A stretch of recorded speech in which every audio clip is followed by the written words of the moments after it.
recording now, folks. Okay, great. Brilliant. Okay, so I'm absolutely delighted to have our guest speaker tonight here, Omaid, who, as you all know, as Liz just said, is the Social Worker of the Year. Got the award for 2023. This in itself is an excellent achievement, but it is all, you know, even more so when we read about Omaid's career and how he's arrived at where he's got to now and the situations that he's had to encounter during his life. You know, his own experiences have clearly helped shape, you know, the young man that he is now. He's had experience living in a refugee camp, obviously having arrived in England alone, studied really, really hard, and been a social worker for 5 years. I think that's right, Omaid, is it 5 years? Yes, good, indeed, good. I'm obviously biased and delighted that he works for Kirklees, but I'm pleased to say we've got other colleagues on the call as well. You know, but I'm sure he's happy to share his knowledge wider across West Yorkshire, which is really nice. You know, and we can all benefit and learn from his experience. The accolades that he's got are never ending. If I just use some examples, we've got talented, committed, excellent, encouraging, compassionate, engaging. I could go on, but I don't want his head to get too big for this session, so we'll stop there.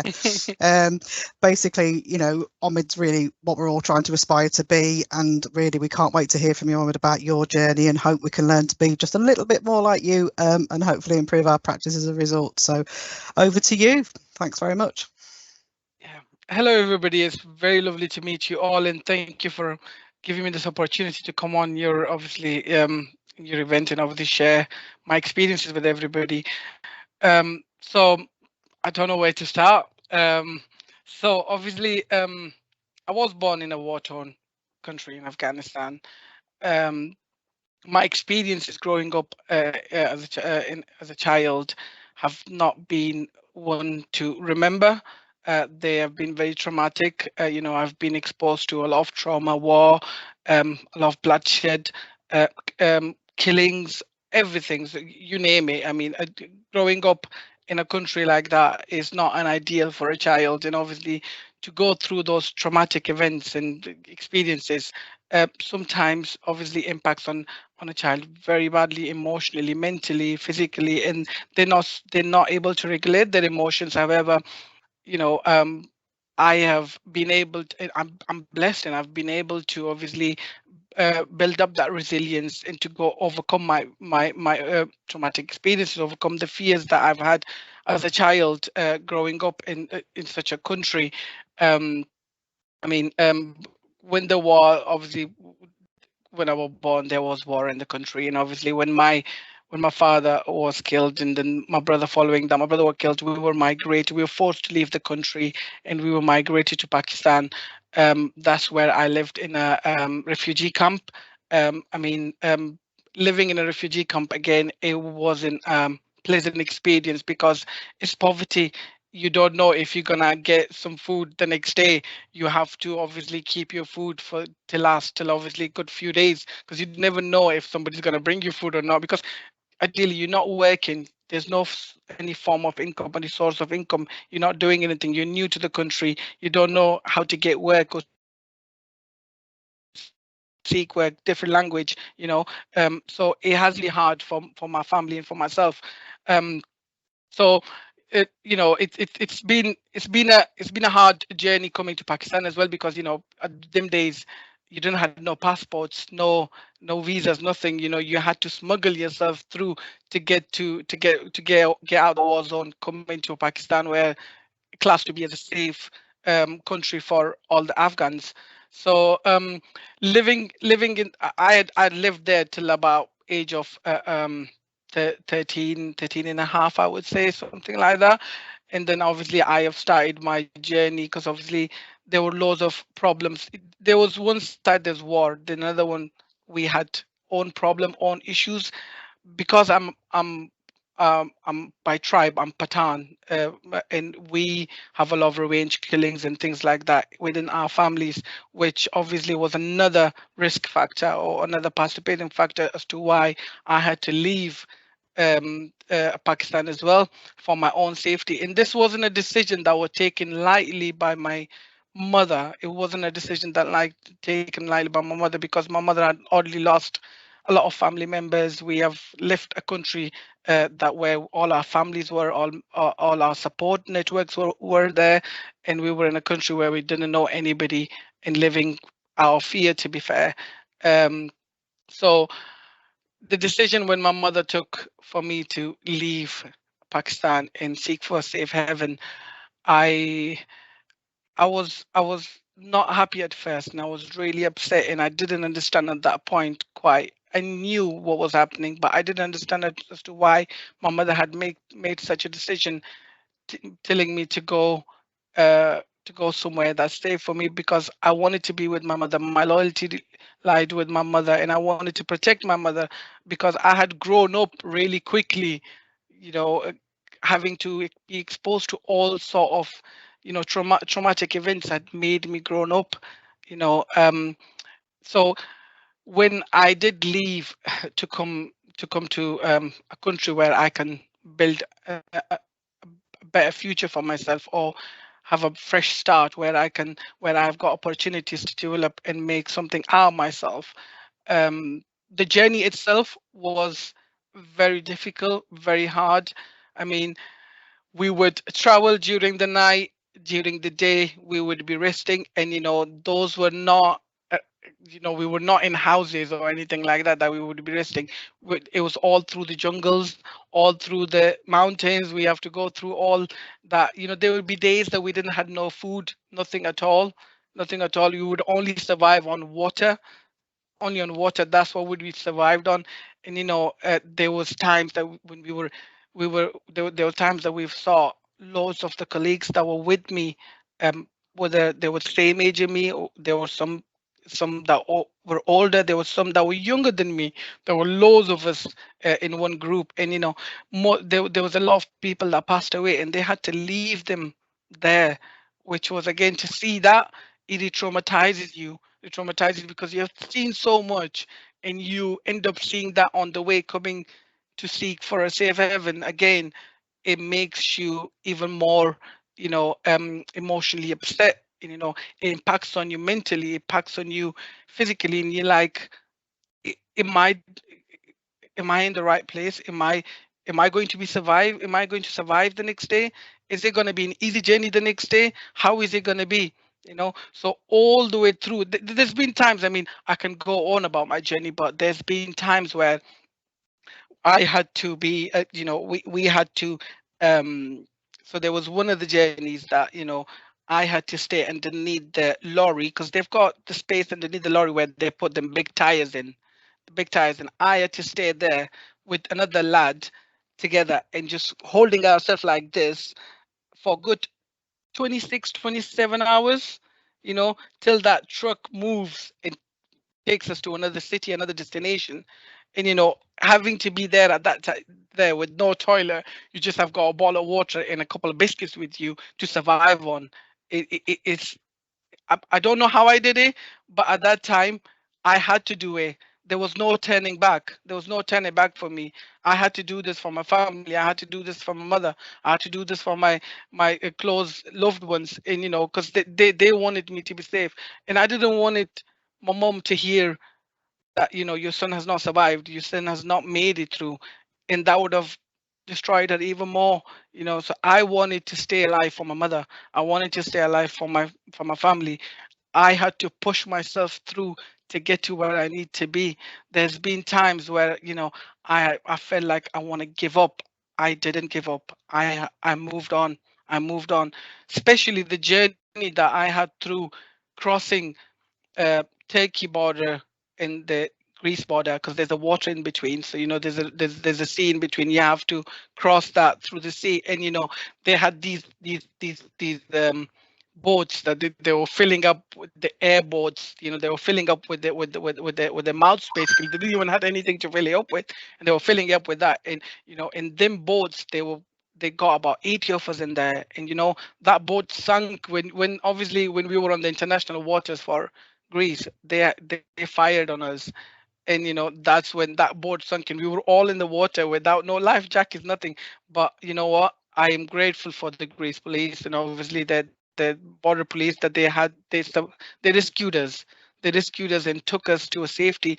But again, you know, when they took us to safety, they put me in a jail for like 1 month, and I didn't understand at the point. I thought this was safe for me being there, but now, as I grow up and as I reflect back on it, I'm thinking like, I was a child, I was a teenager, I was still a minor. Why did you put me in a jail for a month? And we would get only 2 hours a day to see the sunlight every day.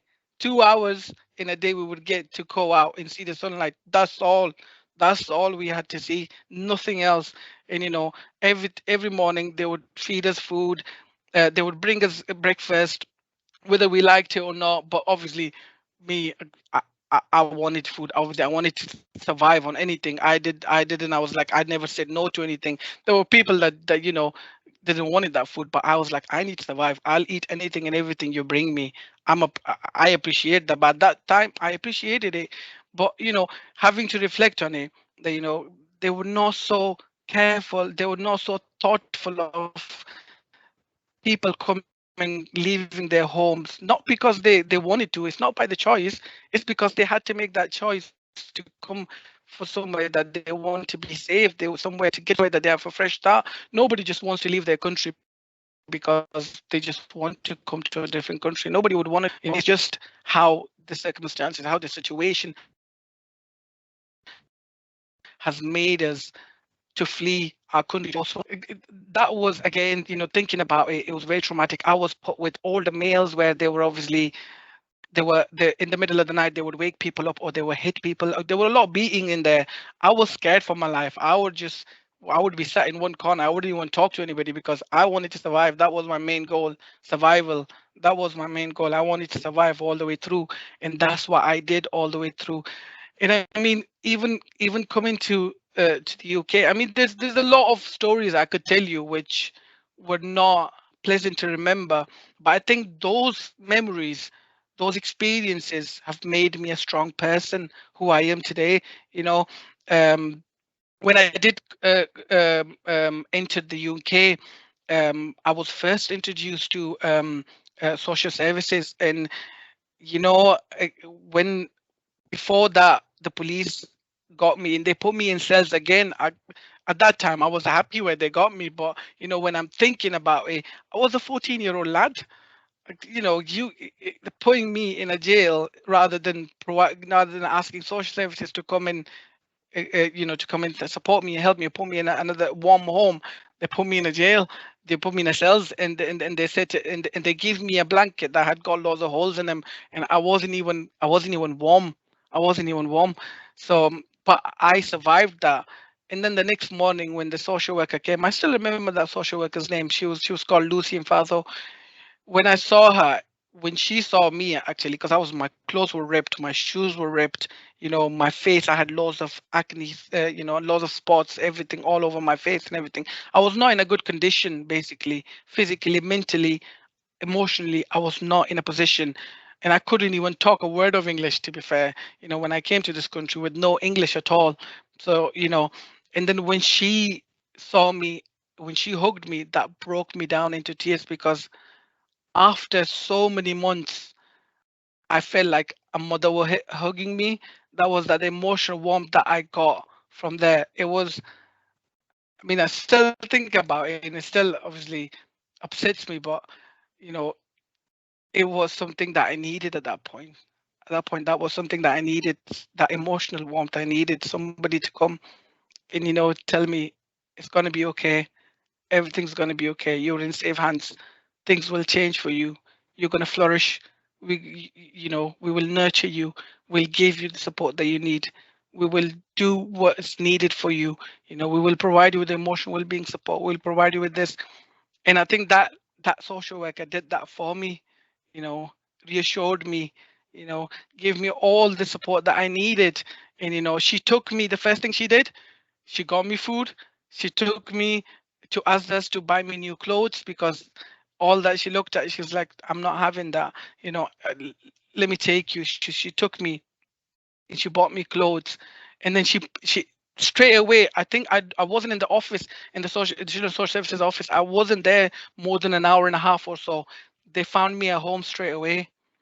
I was in Bradford, and they found me a home straight away. They placed me in children homes. Um, and then I was there for a week. But when I was there for a week, I was scared to come out of the room. I didn't want to come out of the room.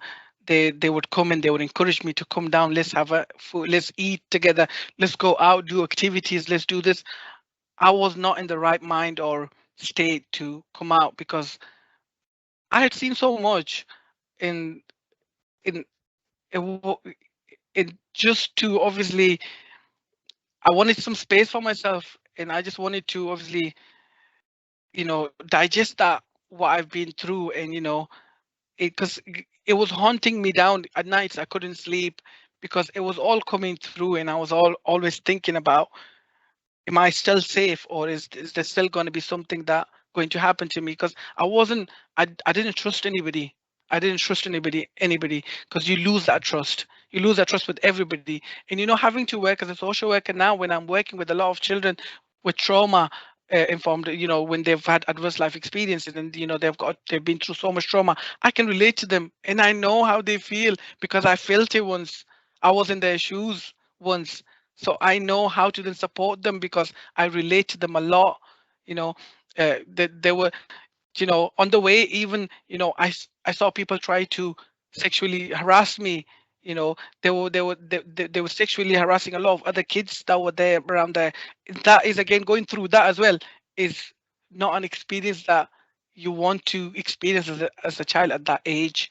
So, but I'm all thankful to God that I they I was saved from that harassment. They tried, but my mom was praying for me. My dad was looking down on me, and I'm thankful to God that that didn't happen to me. But it did happen to a lot of the kids out there. I'd seen it, but I couldn't do physically anything because on that way, who do I report to? Who do I tell?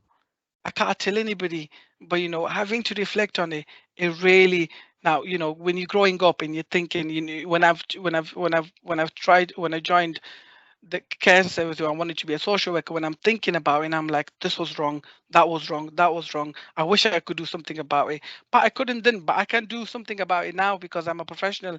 I can protect these kids. I can bring change. I can do that for these kids. And has been my goal from the get-go. When I chose this profession, I said, I'm going to bring change. I promised myself that I would never let anybody, go through these experiences. Or if somebody has, I will support them all the way through. And I have done that all the way through with my kids. I make sure that I build that relationship with them where they can trust me, where I'm committed to them, where I don't give up on them. No matter what happens, I don't give up on them. I go there because I want them to know that I'm here to help them. I'm here to listen to them effectively. I'm here to communicate with them. I'm here to listen to their side of the story. I'm here to support them in any shape or way or form. If there's anything in my power, I will do it for you. If things that I can't do, I will seek support from elsewhere. I'll signpost them. I'll get that support for them. But I mean, coming back to when I was living, when I got moved from, initially I was living in that children's home for one week, and then they moved me to another children's home where I lived for quite a while. In there, obviously, I had staff that really cared for me, and there I had staff that breached my confidentiality to other children, saying to them that, oh, he's come on a banana boat. And I was like, why would you do that? Why would you do that? I challenged it, but it didn't go anywhere. It didn't go anywhere. And say, oh, staff member has never said that. But I said, well, the child is not going to tell me, the child that lives with me, they were not going to tell you that this staff said that to me. So, nothing got done about it. But I've got a few positive role models in there. But the main person was my key worker, Jerry Phillip. He he actually worked so hard with me that he got me out of my eggshell. He said to me, look, things that happened in the past was not your fault. You didn't have anything to do with it. You were born with it. But now, because you're in a safe country where you've got opportunity to flourish, we've got opportunity to make something out of yourself, take the opportunity, do something about it. Don't just sit down. Don't just not talk to anybody. Go out there, make yourself known, speak to people, make friendships group, s- you know, go get yourself educated, do this, do that. And that really helped me, because JD was committed to me. JD never gave up on me. No matter how I was, he never gave up on me. He stood up there for me. He always defended my rights. He taught me how to defend myself as well. you know he taught me all the independency skills. He taught me how to budget. He taught me how to cook. He taught me everything that I know is because of him. I'm still thankful to him. I'm still in contact with him, and I always tell him that how thankful I am of his services to me. And I see him as a father figure. No matter what people think, I see him as a father figure, because I didn't had that.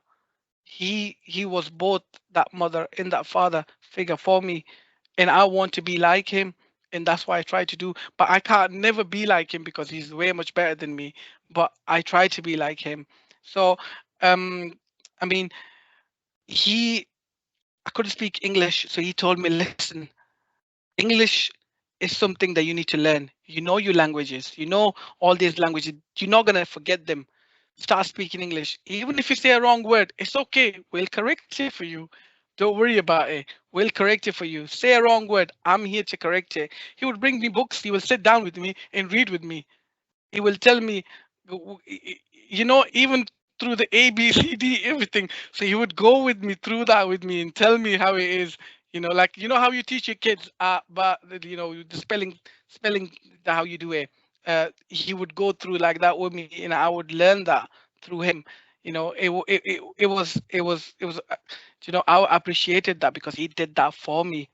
Um, and then obviously when I went to school, I always put my head down. I would come home. I would still be studying. There would be times I would be sleeping on my books on bed, and they would come knock on the door, come for dinner, and when they open the door, I'd be sleeping on the books. That's how I would be, because he would encourage me. He would come every week. When he comes, okay, have you done your homework? Have you done this? Have you done that? It would be like tick list, and I was like, yes, I've done this. Yes, I've done this. Not to say I was naughty as well, naughty kid. No, I wasn't all good kid. I was a naughty kid, but obviously you don't expect a teenager to not be naughty, not to miss about a little. I wouldn't miss about. And he would give me a lecture, and I'd be like, oh, he's tried again. No, don't give me the lecture. But that was me as a teenager. That was normal for me, and I still talk to him to tell him about that. And I was like, it was not that I wasn't listening to you. I was listening to you, but obviously at that time, I was a teenager. You don't expect me to always listen to you. So, and then when I got my GCSEs, I got 11 GCSEs in a very short period of time, and they were all good grades. They were all B's and C's.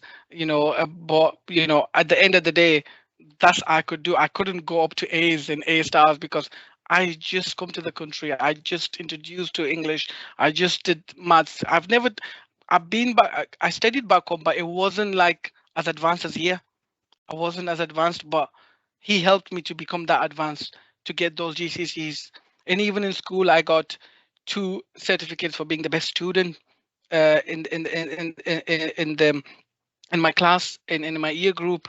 I got recognition from Bradford Council for getting 11 GCSEs, which was really good. And I think that motivated me even further because my hard work was being recognized, and they knew that as a refugee coming to this country, asylum seeker, then becoming a refugee coming to this country and getting in short period of time, getting 11 GCSEs is not an easy, not easy thing to do. I did that. And then there was another worker called Connie Ellie. He sat down with me and he goes, "Okay, right, what do you want to be?" My initial thought was I wanted to be a cardiac doctor. That's what I wanted to be. I wanted to be a cardiac doctor. But then, because I was so inspired by Jerry and my social workers and all that, I wanted to become a social worker. I was like, no, I'll be more connected as a social worker to people that I work with than as a doctor. Yes, doctors save lives, but I could be a social worker and I could be more connected to these people and save more lives in the way I want to bring change. So, and yeah, I applied for health and social care. I did that. I did the diploma. I passed it with distinction star, and then I was selected in college to go do work experience abroad in Denmark for a month through Leonardo project, and it was about 70 of us applied for project to be accepted to go abroad, and we could put our resume, but only four of us were accepted, and I was one of them. So they sent us Denmark, and I worked in Denmark for a month in Isberg, in Hospice, and it was so good. I enjoyed it that month. I enjoyed it because it was a different experience, different environment, different place to go. Obviously, I wanted to know how their care system work for the elderly people compared to how it works in the UK. And the people that I met was amazing. Speaking to them, getting to know them more. It was lovely experience overall. And then when I came back, I took a year gap because I was going through again my mental, because obviously I've been through so much. Sometimes it daunts me and it comes to me back, and then I'm in a dark place. So that year I was not in the right place because at the same time I was looking for my family because I didn't have no means of contact with them. I was looking through Red Cross. Red Cross. I had friends that were from Pakistan, and I was telling them, please, can you ask your parents if they got families there to look for my mom? This is where my mom was the last place I left her. Can you please look? So I was making efforts at the same time to find my mom, and I was getting at the same time angry that why my mom is not looking for me. Why my mom is not looking for me? But me at the time, I was angry, but I wasn't thinking that they don't have those resources that we have here to look for someone. How is she gonna find me? Who is she gonna get in touch with? That is not easy for her to do that. So uh, it was that as well. So that year was really difficult for me. I couldn't regulate my emotions, and I was really upset. I was really emotionally down. I didn't want to see anybody. I didn't want to talk to anybody. I was just in a dark place, and I was like, I don't want to do anything. But I got out of it.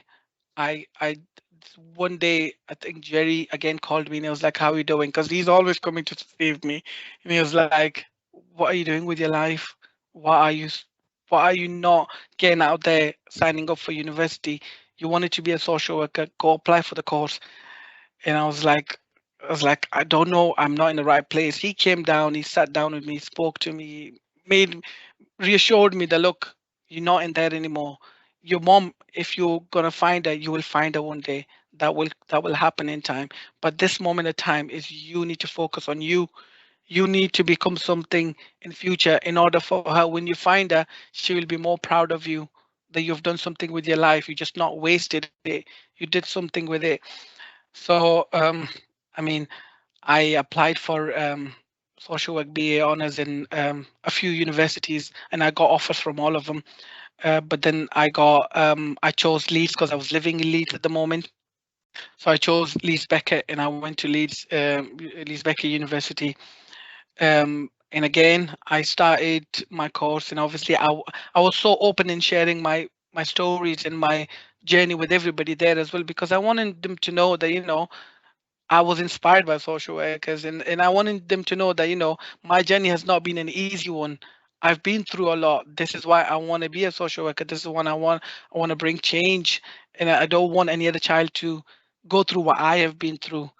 um, so even in uni, when I graduated with first class, and I got excellence in social work award in university, which was again really good, and I was really pleased with that because they recognized the hard work that I put into the placements that I was in placements.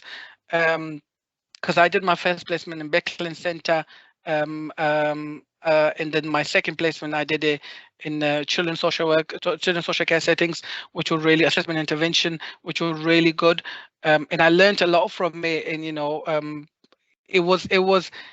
I was enjoying being a student because I could do things. This was the start of my journey, and I could do things. I could, help children that were in care. I would take them out to play football and speak to them, and take them out for food, pick them up from school, and all those things I was doing, and I was enjoying that because because I knew most of them kids were going through a lot, and I wanted to relate to them. So when I got my degree, that's when I found out my mom.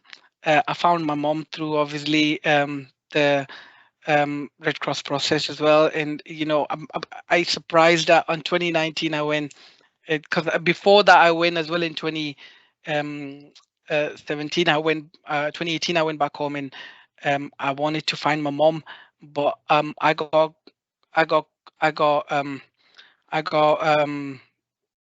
I got stuck because where I went, there's kids even have guns with them, you know, and they don't care where you're from, what you doing there. And I got caught in the fire between the people, and I called my social worker then, and she was leaving care work, and I was like, listen, can you book my ticket? I want to come back. I don't want to stay here. This is so. I don't want to be traumatized and all that. A lot of things were going through my head, so I had to book my ticket and come back straight. And I was like, I'm not going there again because it's not something I want to do on my own. But then when I found her in 2019, I went down and I surprised her. I didn't tell her I'm coming. I surprised her, and she was really proud of me. I've grown up. I've got a degree. I've made her proud, and this was a proud moment for my mother. And obviously, seeing me, we both really, yeah, we, yeah, we both we both hugged each other, and we cried for a while. And obviously, because I hadn't seen her in a while, and she sent me as a teenager, and then she's seen me a grown man that has done so much to make her proud. And yeah, it was um it was lovely time that I spent with her. But then COVID kicked in, and I had to cut my holiday short to come back to work because I was employed with Kirklees, and Kirklees was saying to me, "Oh, they're gonna shut the borders. You're gonna have to come back sooner." And I hated that. I hated that because I just I just found my mom, and I just been with her for a couple of weeks, and I wanted to spend more time with her, but I had to cut that short and come back. But now ever since, my day starts with my mom, I call her, starts with my mom and ends with my mom. When I go to sleep, before I go to sleep, I'll drop her a message, or I'm calling her every day. I'm speaking to her because that's the only person I've got in my life right now. And I want to hold on to that. And I want to be able to bring her here one day and just keep her with me, look after her the way she looked after me when we were going through so much, and she had to make that difficult decision for me to come over here. You know, it's not an easy decision for a mother to take, not an easy decision to let go of your child, but she did. And in a way, I'm glad that she did. In a way, but at the time, I didn't feel that was the right decision. But now I know it was the right decision because I actually made something out of myself, and I actually made the change. But then when I obviously became a social worker, I've worked with a lot of children with adverse life experiences, and I want when these cases used to come, I say I want them because I wanted to work with them, and I want to obviously provide them with that support. I wanted to show them the consistency, and I wanted to give them some stability in life. And I would always go visit. I still to this day, I'd never come home bang on 6 o'clock or 5:30. I'm always home 8, 9 o'clock at night because I'm doing visits out. I'm out doing visits. I'm out seeing the children. I want to give that time to the kids, and I want to be able. I want them to see that I care about them. I want them to know that they've got a safe adult that they can speak to. I want them to know that we are here. So there's been a lot of occasions where one of the child was going to be excluded permanent from school, and I think you all know about the stabbing in last September of the 15-year-old. I had the suspect, obviously, brother open to me, and and that child was getting excluded from school because of the school staff was saying they don't feel safe because he's here. Then there's a lot of problem in here. There's going to be a lot of problems for him, or we can't keep him safe. And I think for that child, that school was a safe zone. That school was a safe zone. So I had to call the board a meeting, and I said, look, I'm not happy with that decision. The child feels safe in the school. The child wants to remain in the school. All his friendship groups are in here. On what grounds you want to exclude him? I want to know the grounds. Why did you exclude him permanently? Why are you telling him that he needs to go to another school?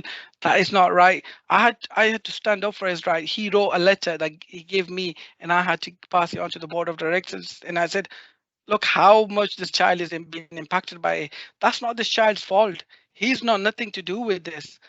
We can't do that to this child. We need to keep him in the school because he feels safe in the school. We need to make sure he's in the school. And you guess what? The next day I had a call and they said he's in that school. They're not going to exclude him anymore, which made me feel reassured. And the child was so thankful for that because somebody stood up for his right. Somebody did that because people did it for me. The carers did it for me. I wanted to do that for the child so he feels reassured. Again, I've had another 12-year-old that I was working with who's going through a lot of trauma. She's been a lot of traumatic events. She was sexually abused by her family members and everything. And she didn't trust no adults. No adults she trusted. And and neither a male figure. She never trusted a male figure. But I made sure that I built that relationship with her. So I made sure that I was committed to her. I listened to her. Even though she would say she didn't want to talk to me, I would still go there. I would still speak to her. I would still listen to her. I would still reassure her. I'll still try to make communication with her. I'll still try to, make sure that she feels safe around me. And she felt, after some time, it wasn't easy. After a few months, she felt safe around me. I was the only person that she would talk to, only professional, and she would tell me all the secrets and everything, and I was able to give her that service that she wanted. I safeguarded her. I made sure that she was in a safe place. And now I hear about that young person. She is flourished, she's nurtured, she's doing so much better in her life, which makes me feel happy because I did something. I'm giving back to the society, to the community, to the children, because I received that. I mean, like, my experiences as being in care has not always been positive. I had social workers never come out see me for months and months and months because they would say, "Oh, Omaid is a good child. He's not a mess about. He doesn't do any of that. So it's okay. We can leave him. He's not a problem." But I still needed somebody to come out and see me. I still needed somebody to speak to me. I still wanted somebody to come and hear me. When I was in care for good 3 to 4 months, I didn't have no clothes. They didn't buy me no clothes because they said we spend money on your school clothes. So I was living on only 3 pairs of trousers, 2 t-shirts, 1 pair of shoes, 1 pair of school shoes, and I had 5 underwears or 3, 4 pairs of socks. But I lived with it. I still appreciated that. I still appreciated that. From having nothing, I still appreciated that. But I'm reflecting on it. It wasn't the right thing to do. In my social work, I complained. Well, not complained, but I said, look, I need more clothes. But that never happened. Oh, I'm going to speak to a manager, but never happened. When did you speak to a manager? That never happened. So, but I mean, this is what I'm saying. As a social worker, if you promise someone that you're going to do something, make sure you deliver it. Don't make false promises because it stays with the child. I'm now a social worker. I still remember those memories. It stays with you throughout your life. This is why I say, this is what I always do. If I make a promise to a child, I make sure I deliver that. If I cannot do something in my power, I will tell that child, I'm sorry, that's not in my power. But it's not to say that somebody else can't do this thing. I can seek support from someone else. I can signpost some parents to someone else, or I can maybe ask management to see if they can do something about it. So and this is what I do. When Christmas comes, I become that Santa. I always go give everybody the gifts. I go late at night and I knock on everybody to surprise them and I give them gifts. Every Christmas I do that because I know how it feels. I didn't have that. So I want them kids to have that. Because we live in a society where there's a lot of poverty. We live in a society where parents put their needs above their own children. Well, they will prioritize their own needs and they won't do anything for the kids, and then they will say they struggle with finances. But the kids that they have got, they don't think about the impact having on the kids of their finances if they're not spending on their kids and spending on other things. So I make sure that when I work with parents, even when I get a referral, I always go with open mind. I don't go because sometimes papers make look a person look a monster, but it might not be like that. It might not be like that. So you need to go and speak to that person. You know, those parents, speak to them with open mind. Go with open mind. Don't be judging. As a social worker, we should never be judging anybody. We should go with open mind, and we should make sure that we listen to them. Because if we listen to them, things will get better. They will feel like I'm here to support, because there's a norm, because whenever a social worker knocks on somebody's door, or he's coming to take my kids, but it's not like that. You have to explain that from in your first visit. They say your first expression is your last, so your first visit should be your last. So your first visit, you need to explain why you're here, your reasons, and explain to them, reassure them that you're not here to take your kids. I'm here to advise, support, identify risk, assess those risks in order to provide you and work with you in a restorative approach in order to help you to take control of your life, encourage you, empower you. This is what we need to be doing as a social worker, and this is what I do from the get-go. I don't want to judge anybody. It shouldn't be that way. And I had a family that kept coming to social care, for issues around um, housing, uh, parental substance issues, parental conflict, and all these things. But when I got that family, I went in there open-minded, and I reassured them. I explained why I'm here. I created obviously a plan with them on that first day with them to see what is the issues. Let's go through the issues and how can we support you to address all these issues. And within the 6 months, the kids were saying we love our home. We love our home, because before they weren't saying any of that. They were saying at home that the kids were saying that the home is not clean, they don't have this, they don't have that, but they had everything. The parents were working with drug and alcohol services, they worked with family support work around their parenting skills. They worked with me real well in assessment. They reflected on their own childhood experiences as to how they parenting their kids was the impact of how they were being parented. And when they reflect, when you make them reflect on that, then they think, right, I've been through this. I've been through this problem. I've been through this in the care of my parents. Do my kids deserve this? Do my kid deserve this? You need to really make them think and reflect on that. Do your kids deserve this? Was your child experience positive or negative? If it's negative, do you want the same for your kids? You want better for your kids, don't you? You don't want them to go through all that what you've been through. And you know what? When I was closing that case, the family was crying and they were like, "We don't want you to go. You made our life better." And the professionals sat there. They said, "We have never seen this before in our career. This is the first time that we see something." And in my approach with every family is exactly the same. I would do exactly the same with every family, and that is what my approach is. And I'm gonna always stay committed to my values. I'm gonna always stay committed to the children that I work with. I'm gonna always stay committed to the family that I work with, because if we don't help them, who is gonna help them? This is why social worker is so needed in the society, in the community, to address the family, to address these issues, the concerns, help, advice, support.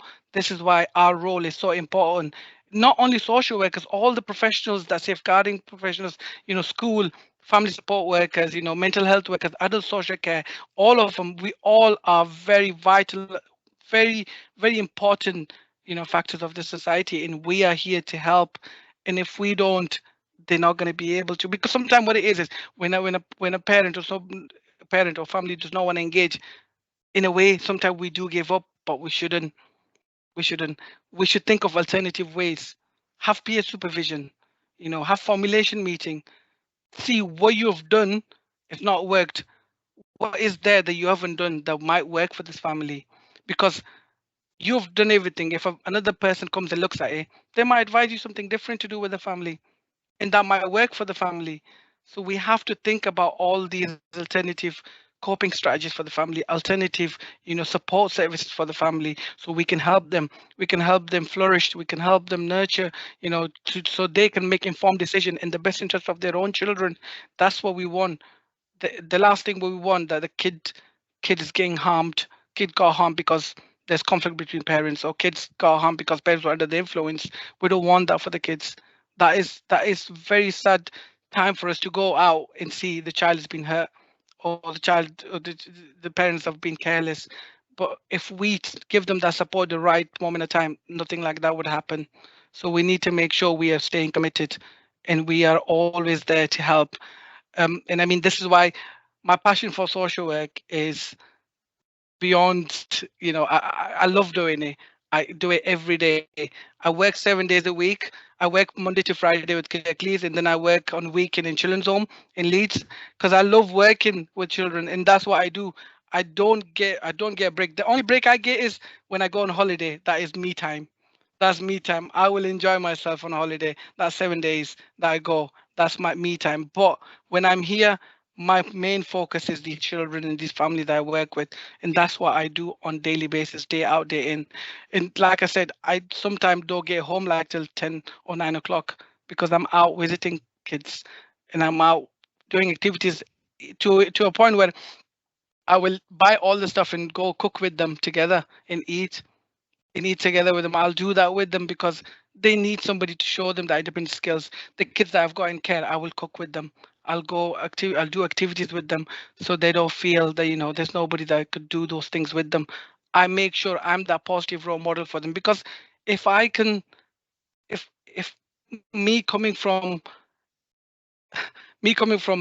an environment where there's no turning back, and I have made something of myself, the change is possible. We can all do it. We need positive role models in our life to help you push, encourage, and make you that person that you want to be in life. So this is what my goal is. And obviously in future, I want to work with the United Nations and be an ambassador for the children. That's what I want to do.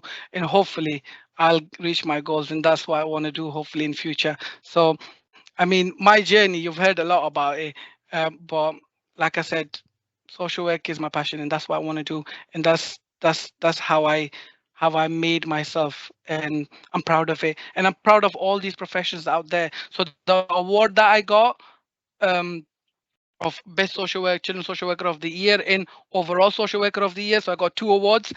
I'm happy because I got recognized, nationally, and and I want to encourage all these social workers out there, that are working on the front line, and all, as well as, all the safeguarding social workers that work in school and everywhere, that you can change people. You can do that with the right set of mind, with your skills. You can make it happen. So please do it. And I would ask you all to stay committed to your families, to whoever you work with. May bring the change, and that's what's important in our life. Thank you. Any questions? Wow. Wow. Fantastic. It's like, well, how do I follow that now? Omaid, that was amazing. There's so many things going through my mind, but I want to let other people speak first if they would like to raise issues, because I was just like, wow. Yeah. Angela, was that your hand then? So, yeah. Thank you. And thank you so much.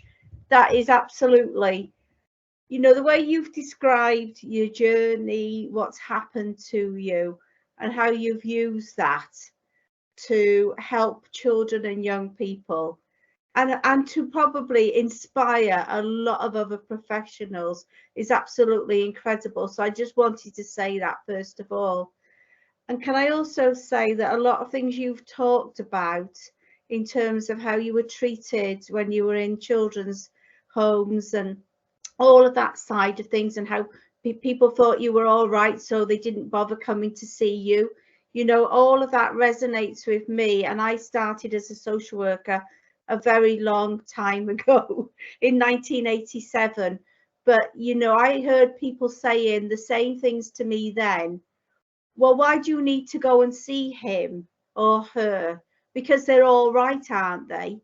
And actually, I knew at that time that was my job, that was my role. And it didn't matter who those children and young people were. They all needed the same levels of support, regardless of whether they shouted loudly or they didn't. So thank you for raising that, because I think that's very important for all new social workers to hear that. But what I also love about what you've just talked about is the fact that you are using what I consider to be the most important skills around working with children and young people, or anybody actually as a social worker, those engagement skills, and never ever giving up. Because as social workers, I believe we are there to support no matter what, and not to give up. because there should always be hope for people, and particularly for children. And actually that's what brought me into social work all those years ago. And actually that I work for a charity now, and that's what I hope that my staff, and I'm sure they do that, they have hope for people, for children, for people, for adults, whether they're in a domestic abuse situation, whether they've got mental health problems, whatever. It's about the listening and hoping and enabling people to move forward. But sometimes you need that person who believes in you to do that. And what you've shared this evening is what I feel is core to social work practice, as you've said. It's always been my core values.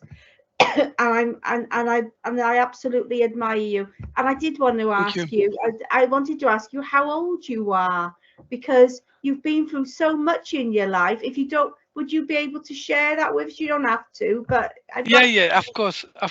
I'm 29. I'm going to be turning 30 this year in May. Well, honestly, you know, you are incredible, and thank you so much for sharing that with us. Thank you. Thank you. Yeah, Brian. Well, hi, Omaid. What a fantastic story and account, and I would echo what comments in the chat about you're incredible. What I wanted to ask you was, because you mentioned things that you found you were that you wanted to change. So I'm wanting you to kind of like outline what are the kinds of things that you want to see changed. And the other bit of that is whether, having won the awards that you've now won, whether how you're able to use that. Do you find that the director salutes you in the corridor? I know you don't have corridor because you all work from home these days, but and listens to you because you've won the award and because of the experiences you've had. So there's really two bits. How have you been able to use the award, and what are the things that you want to see changed? Because a lot of what you've been talking about are great, but when on a day-to-day basis are the things that you'd like to see all of us thinking about and doing a bit more? I think for me, it's remaining committed to your children that you work with as a social worker, because I have experienced it as a growing up in care. For me, you know, like I said, my social workers, there were some social workers that were good, but then there were social workers that were never committed. They would promise me things that would not happen, you know, and you know that stayed with me. And then you know they were not like obviously Angela said, you know, if that child is doing well, why do you have to see him? But that child might have something to talk to you about. That child might have some issues that he can't talk to anybody else, but would talk to a social worker, because that child might feel that social worker would be able to do something about it. The other thing is about, you know, how, you know, because loads of refugees come to this country. A lot of refugees come to this country, and you know, we live in a country that's very diverse country. You know, we've got people from all over the world here, you know, from Afghanistan, Iran, Pakistan, India, you name it, from Sri Lanka, from everywhere, people from everywhere. What it is most time our social workers are not, you know, they don't understand the cultural differences, or the culture, sometimes the culture, how, you know, so when I came to the UK, you know, they didn't know at first if I, you know, I prayed namaz, you know, and I did pray namaz, because that is namaz prayers. So I prayed my prayers.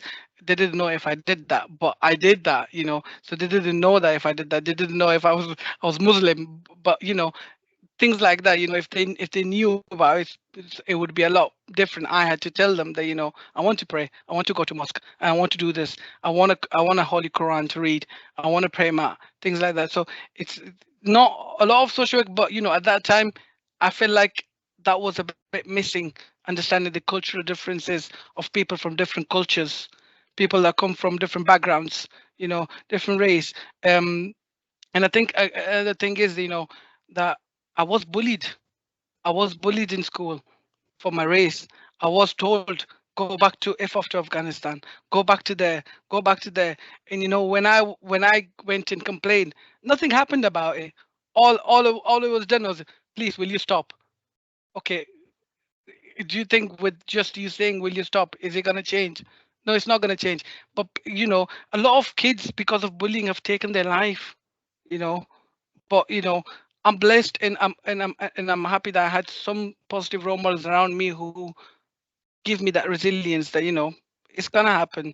You know, don't take note to that. But some kids do take note to that, you know. So we need to make sure that, you know, that kids, if they come to you, you know, if they say that they have been racially bullied or anything like that, we need to do something about it, because that could lead to a lot of horrible stuff.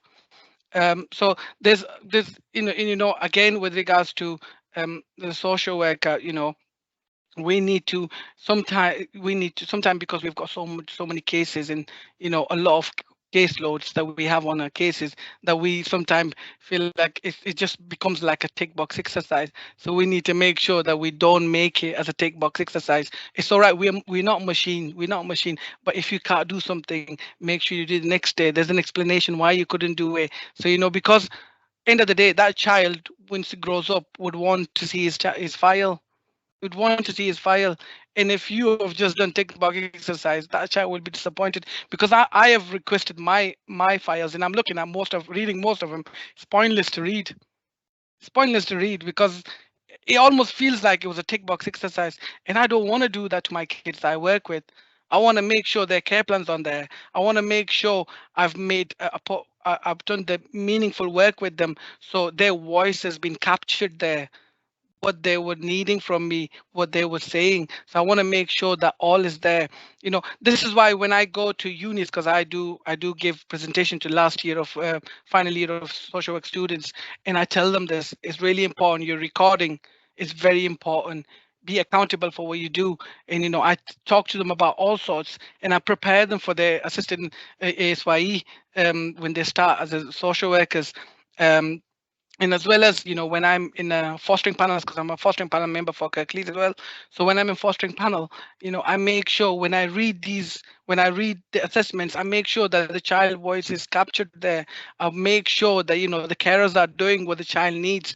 They're meeting their cultural needs. They're meeting, obviously, they know about their background. They're able to provide them with the emotional well-being support. They're able to provide them with everything. So I make sure that this happens. And if it's not, I always raise my concern and say, I'm not happy with this. Can we discuss? You know, so I'm very confident. I've challenged heads of services. I've challenged, you know, social managers. I have done that. If I'm in the right, I will challenge. I would not back down. I will not back down. And you know, that's how we can make change happen. You know, for people to notice that if I can do it, you can do it. And the remaining of salute, that my director salutes me. My director, yeah, she is she's pleased with my award, and she's pleased that I work for Kirklees. She was really pleased when I was nominated. Everybody congratulated me. I can't thank enough everyone in Kirklees. Everybody who have been real support, you know. So I mean, just them recognizing and them putting me forward for this award is, you know, a salute, more than enough, more than a salute to me, to be fair. Brian's asked an interesting question there, Omaid. When do you sleep?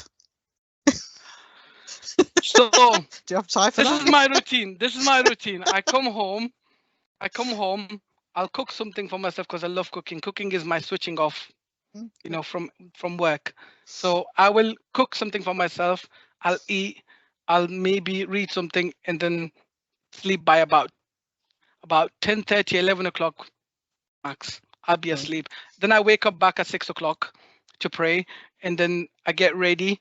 I might go to gym, or and what I do is on weekends I go for a run to park run I do in Beeston. I'll do that, and then I'll go to work, because I start in Children's Home from 1 o'clock on Saturday, finish at 8 o'clock on Sunday. So I'm there all the way through.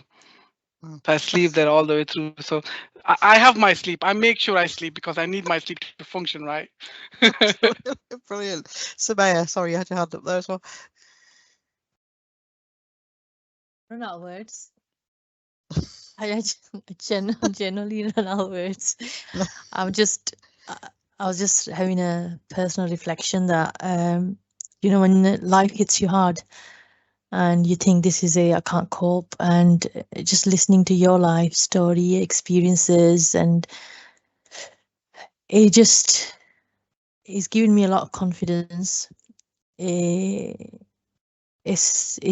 think a lot of time we take a lot of things for granted and we don't count the blessings. So thank you so much for sharing, and I can relate some of it, going back to my own personal life, but for another time.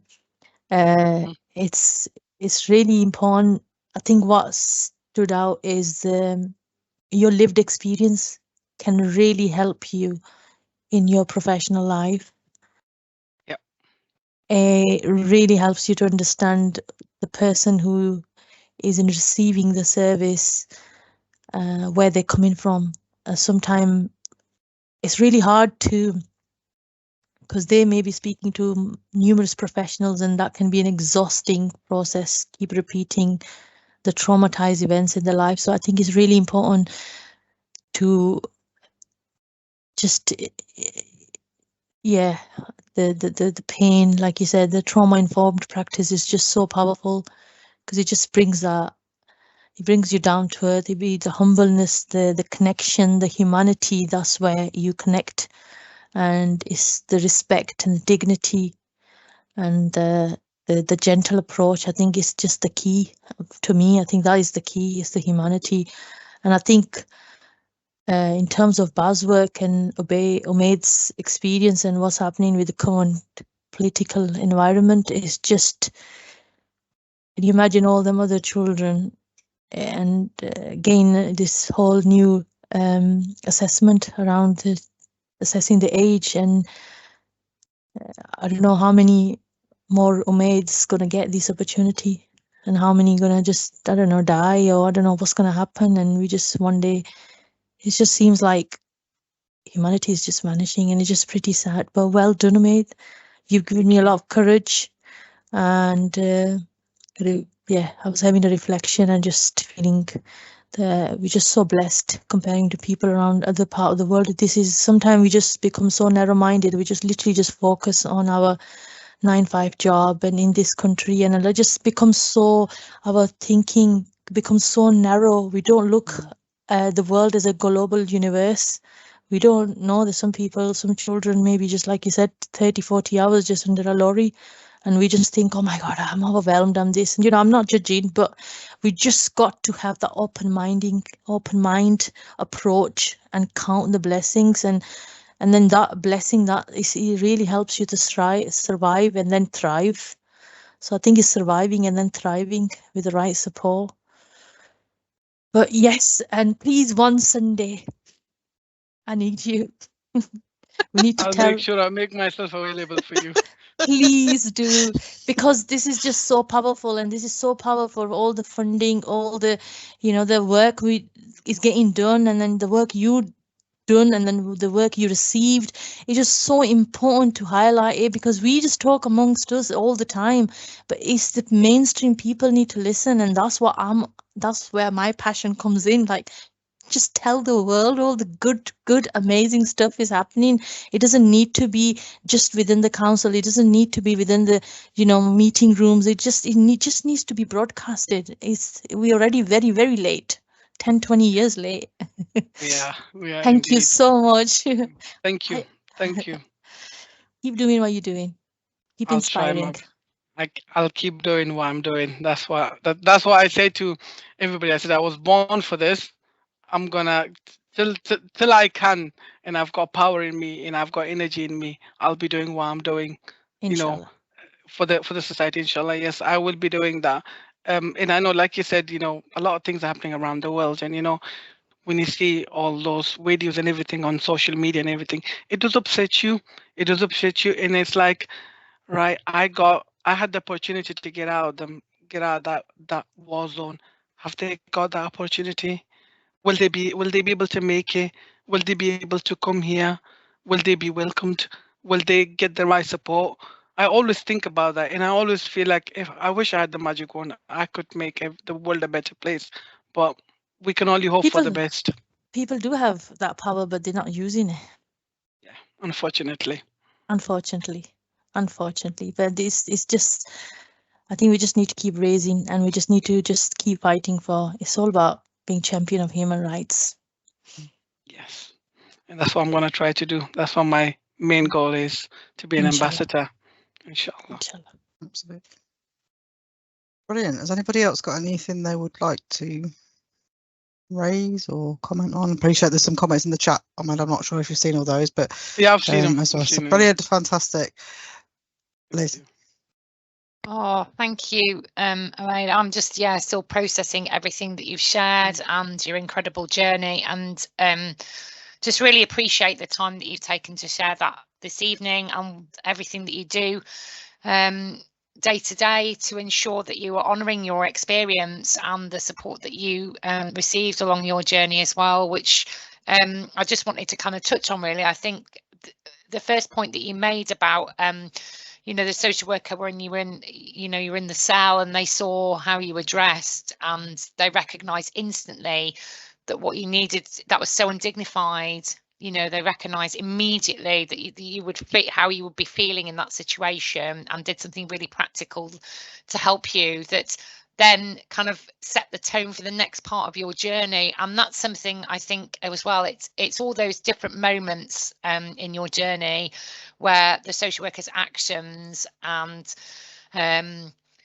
their skills, their belief in you and in the relationship that they could develop with you, that has brought about the powerful change that you are now bringing to the lives of others. And I just think that we can go on and on about the fact that we've got lack of resources, we've got real challenges, as everybody's saying. I'm not suggesting for a minute it's easy to practice in the current context. It isn't, but we do hold so much power, and it's so easy to forget that we do have that. We do have the skills, like we've been talking about this evening. There are so many different things that we can bring to situations which can connect with someone and can then be the spark for that change. And that's what we do have to hang on to. And I really appreciate the fact that you have again reinforced that that's absolutely right and the right way that we should be practicing. So thank you so much, Omaid. And I know that I speak for everyone at BASW that we'll be here with you on your journey to support you, to promote the way that you're practicing, and anything that we can do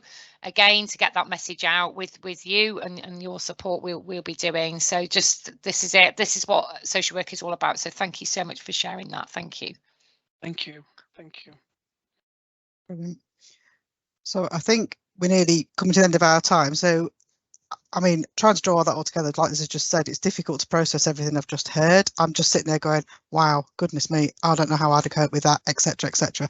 And I'm sure we're all probably feeling very, very similar to that, to be fair. I mean, I think the thing that struck me, Angela alluded to it as well, I think, when she said about we're back to the core values, and that's what's the inspiration for me. We all try and do this on an everyday basis, but actually all we need to do is to listen, like you said, is to be consistent, is to offer that warmth and the basics to the individuals that we meet and be present for them, and to make them feel safe, whatever area of social work that we work in. I think it's the same across the board, and those values are so embedded in what we try and do. But I think for me, you embody, and I'm sure this word has been used a lot of times, resilience on a whole number of levels, perhaps over and above everything any of us probably have thought about when we listen to, or as you say, all the various stages that you've happened through your journey and such like, and to your demonstration to sort of now want to be alongside the people that are struggling through their own journeys is just inspirational. That word probably is not powerful enough for me, but it's really, really motivated me again to think, yeah, actually you're right, and Liz is right as well. We have got the power to change stuff in our own various roles that we're in, and we do need to take that and use it to improve the situation for everybody that we work with. So I suppose on behalf of the West Yorkshire branch as well, like Liz has said, I just want to say so much thanks to you for giving up your evening, for being an inspirational person, for sharing your journey with us. It's been really, really helpful, and I'm sure a lot of us will be spending a lot of time thinking about what you've just said, and perhaps reevaluating our own practice a little bit and thinking maybe we need to be a little more challenging about that. Or yeah, but yeah, Samaya, sorry, you just put your hand up.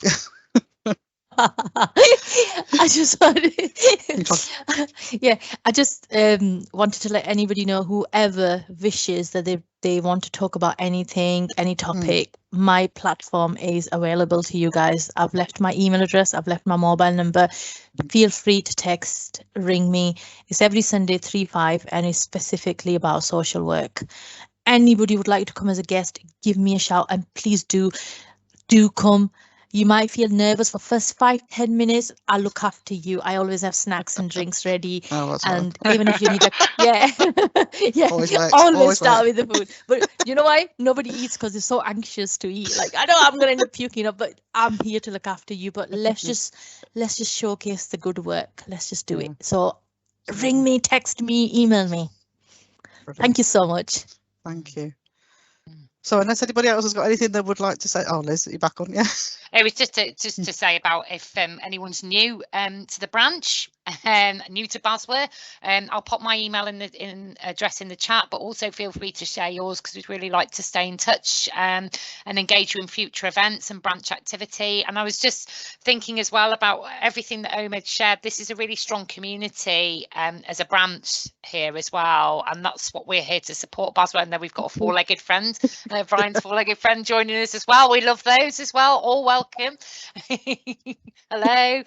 And it's really important, because hearing Omaid's story and that's the reaction that's kind of invoked in all of us, we're here to support each other as a social work community, and BASW, as your professional association, is here to support that. We're here to support the best practice in social work, and sometimes that can be tough out there on your own, but when we share, we can encourage, we can support, we spark new ideas, like you said, Omaid, and that's so important and valuable. We're not just doing a job, we're part of a profession, a global profession, and it's really important that we get that opportunity to really nourish our values, because that's what we're all about. So please do use us, use your local branch, take the opportunity, make suggestions. And Samia, I'm definitely going to be in touch. I know a few people that I think will be great to get involved with your radio show. I'm really looking forward to listening to that. So wonderful.